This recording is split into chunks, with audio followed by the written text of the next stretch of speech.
This is how to create an ETS account on the TOEFL website.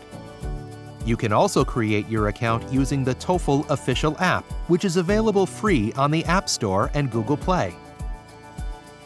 With an ETS account, you can register for a TOEFL test, buy test prep, view your scores, order score reports, and more. Before you create your account, make sure you have a current and valid identification document.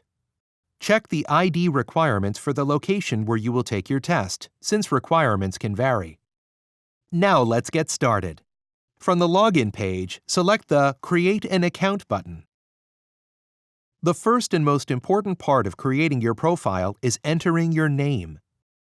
The name in your account must exactly match the name on your ID.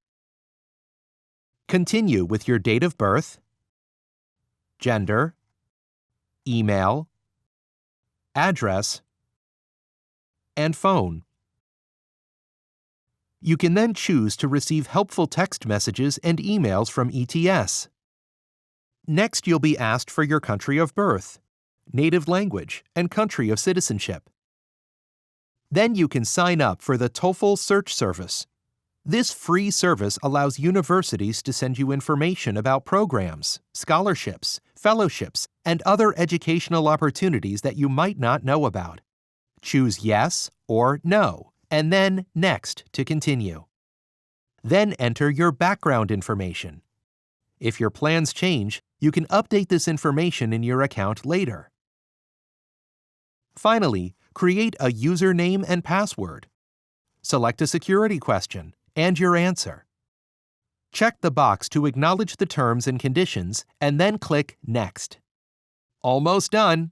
On the Review and Submit page, confirm that all the information you've entered is correct. Pay careful attention to your name, date of birth, and gender, because those items cannot be easily changed later. Scroll down, review everything, and then click Submit. That's it.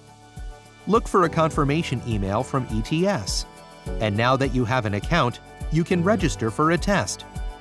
For more on that, check out our video, How to Register for a TOEFL IBT Test.